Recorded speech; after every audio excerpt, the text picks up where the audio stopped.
first thing that we're going to do in order to install a template onto one of our devices is we have to first open Darkroom Booth.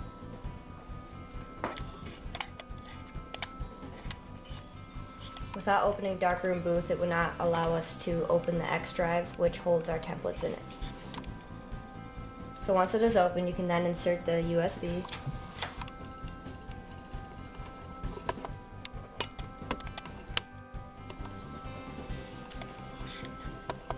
You can then minimize Darkroom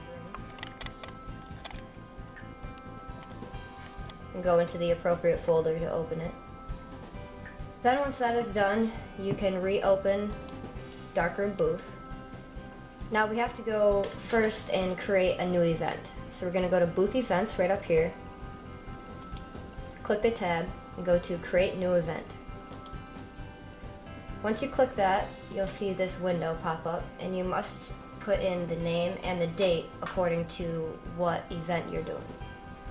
So the event date for this is going to be 10/30/2016, and we're going to name it Bridal Show. You press enter or OK. Once you notice that over here on the left side in the column it says Bridal Show, make sure it's highlighted blue so that you don't interfere with any other booth templates that have been uploaded. Then you go to choose. Now we're going to go into the actual template process.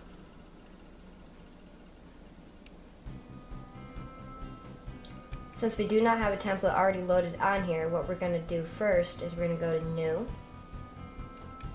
Again, with the description as to what the event is, we're going to type that in. Date first. So we're going to 10/30/2016. Bridal Show. Enter. And then you always end up with this blank page when you first start. So then we're going to go to Add Artwork. Browse. Always make sure that up here it says Booth Templates as to what folder you're being logged into. And we're simply just going to search down here so we don't have to go through all of these different listings. So we're going to go 10/30/16 since I did organize them by date. I'm going to go down one to the background. You always do the background first and then you do the overlay. So I press enter. OK. As you can see, this is going to be my background. Now I have to fit it in order to cover the entire page. So I'm simply just going to expand it right now, just like that. Now the next step in this process is going to be doing an overlay. So we're going to go to Artwork again. We're going to go to Browse again. And we're going to type in the same date. 10/30/16. Now this time we're going to go down to overlay. Do not go to background. We're going to press open and then OK. And as you can see, here's our overlay. Photo Booth Divas 10/30/16. Now with this particular one, we're actually going to also add a Facebook template. So I'm just going to move this overlay up just a little bit to give enough room for the Facebook template.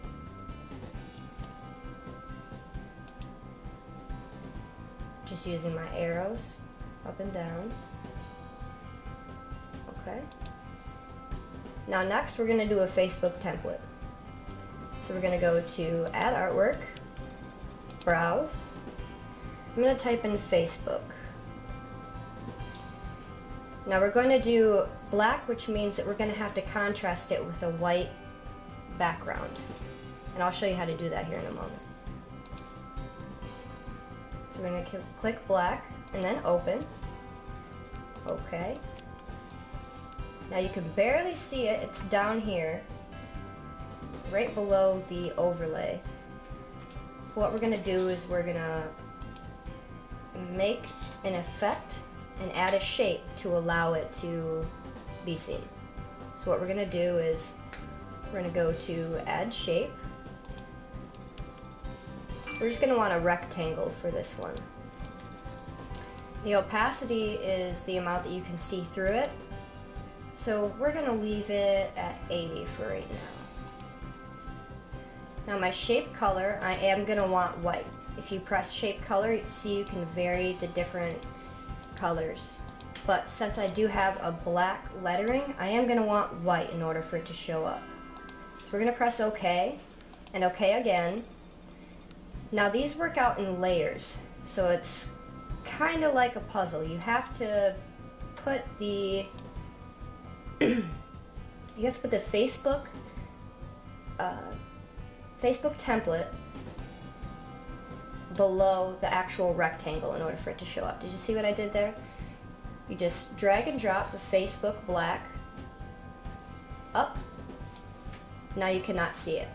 Now if I was to do that again and have the rectangle above the lettering, it will be seen. Just like that. Now I'm just going to make this a little bit bigger so there's no variation in being able to see. Alright. Now next we're going to make the actual photos, which is how it records and knows which order to put the photos in. So now we're going to go to add photo, and it's always going to default to photo number 1. You see that right here? We're going to press OK. Now we have to shrink this down in order to fit accordingly. Now remember, we need to fit 3 photos in here. So we're going to start, we have to leave at least about 1 millimeter up top so that the top portion of the picture is not cut off. Just going to want to center it. Use my arrow.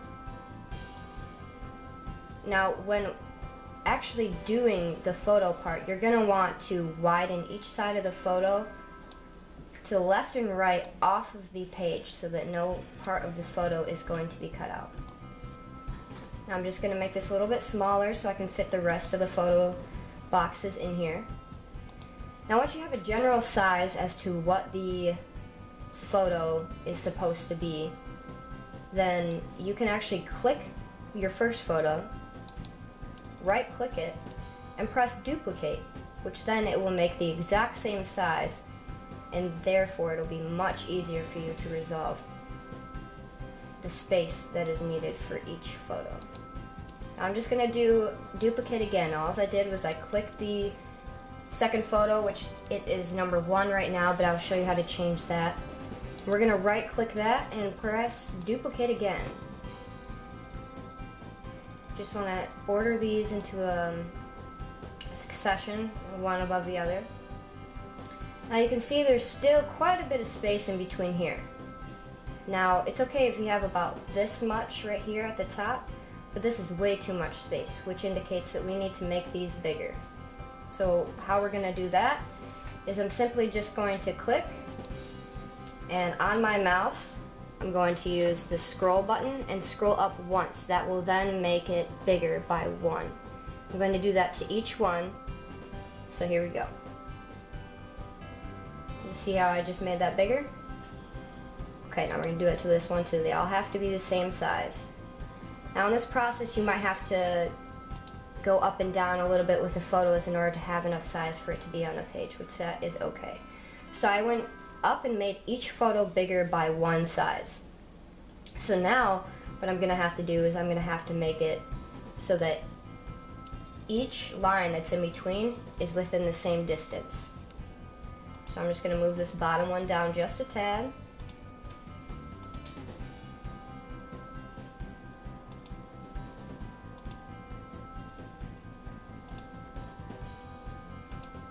And the middle one down just a tad.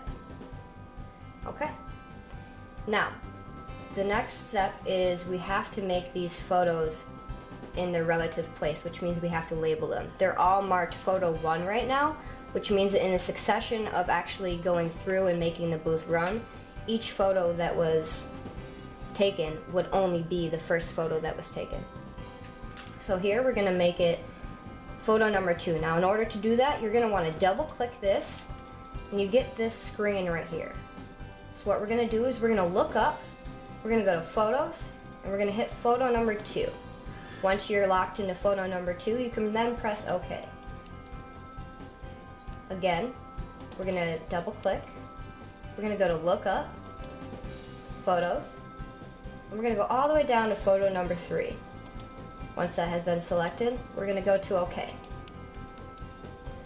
Now, if you can see the bit of succession here in variance to where the 1, 2, and 3 is located, we're going to want to line those up to make sure that they're even so that when it goes to print out, there's no photos that have been cropped.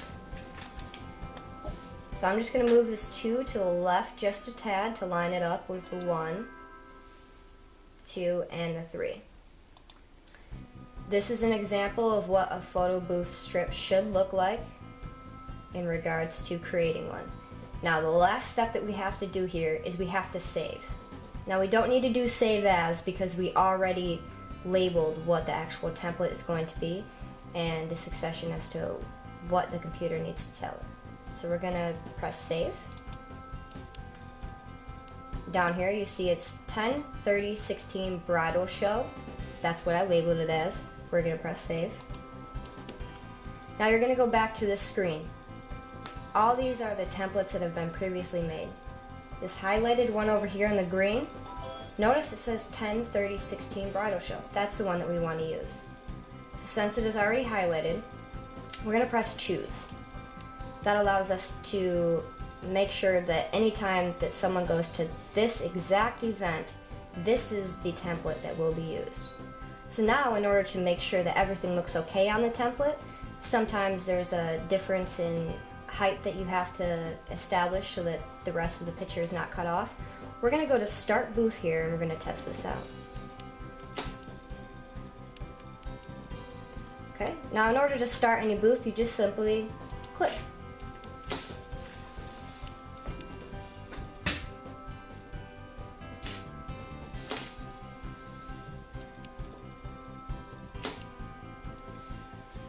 Now typically I would have my flash on at this point, but seeing as I'm just doing a tutorial video at the moment, I do not have that hooked up.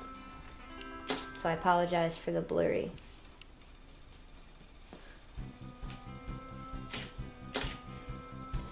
Okay, now that our 3 successions and photos have been taken, it'll now print those out and we can double check to make sure we did a good job installing our template.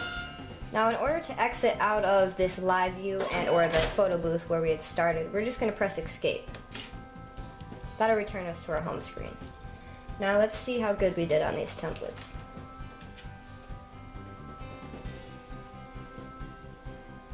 As you can see there is a little bit of a difference right here from right to left on the overlay. So what we're going to have to do is we're going to have to go back and change that, and also the see your photos at photoboothDivas.com is also cut off. So we're going to have to make a few adjustments. In order to do that, we're going to go into choose.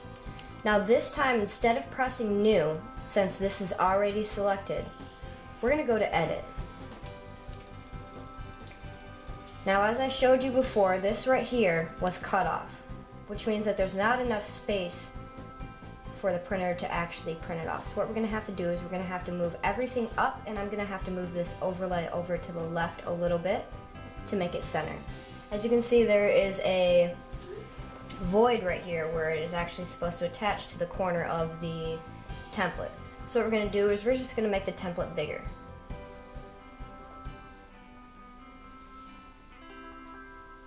I did that by just rolling my mouse up 1 to make it bigger. Now in turn, since we made that bigger, we're going to have to slide all of this up. One by one, slide it up.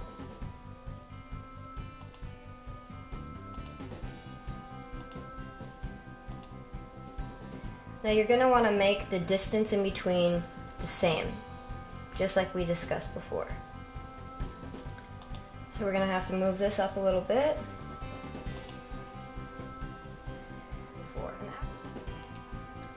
So, again, we're going to save.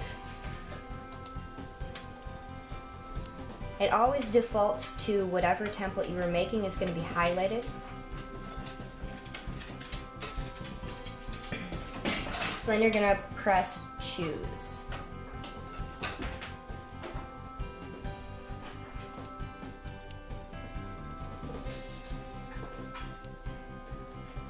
Now we're gonna go to start booth,